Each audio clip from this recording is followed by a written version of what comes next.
Pero definitely, mahirap din siyang gawin Oo. against TC Brothers.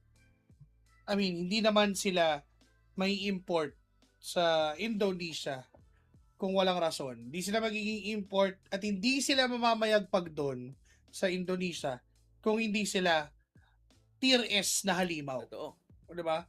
And, ang pinapakita ng TC Brothers dito, lahat tayo, etong 10 player na nandito, diba? Kung individual lang ang score, kayang magtapatan. Literal na kayang mag-angatan.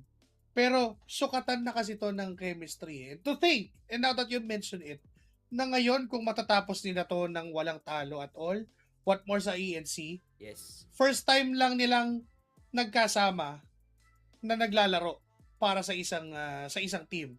What more kung sa November pa yung laban, sa red, nasa blue 3 ng TC Brothers yung carry na yon. Parang hirap, no? Tapos kayo na they're showing us na papakita sila ng Hylos.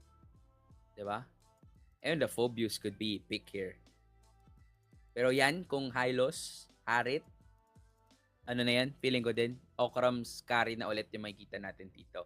Parang kailangan nga ka-pair up yung Phobius dito. Kasi, Okay. baka kunin na ulit yung Phobius. Hindi. Ayan na. Nag-Claude naman. Ayaw niya mag-MMR. Kasi, mas okay din naman yung Claude, actually. Lalong-lalo na Eve dito. Eve. 'Di ba? Para may way around ka. Ayan. Pero dahil hindi nga pinair up yung Harit with a Phobius, binigay mo lang kay Kuya Flap yung nagwawala niyang Phobius. Okay. So, I mean, Import Esports, kumuha din naman sila ng decent matchup against the Phobius. Pero just decent. Hindi ito yung matchup na winning matchup. Ayun nga. Doon sa Phobius. Diba? Mm-hmm. And the Phobius still, nandun yung advantage niya doon sa Harit na hawak na mahahawakan ni Kelra.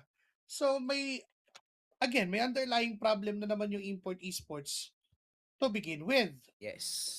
Lalo na ang macro pa nung hero ni Super Marco, which is sa Claude. So mag-expect na naman tayo ng 10 minutes na nagpa-farm na Claude. Diba? Magbaban kayo ng Lilia. Tapos mag-Louie pa sila, no? Yung super macro talaga na playstyle. Oo nga. Kasi I feel like sobrang jive nung playstyle ni Macro din sa kung paanong gustong umatake din ng yung tatlo from Liquid dito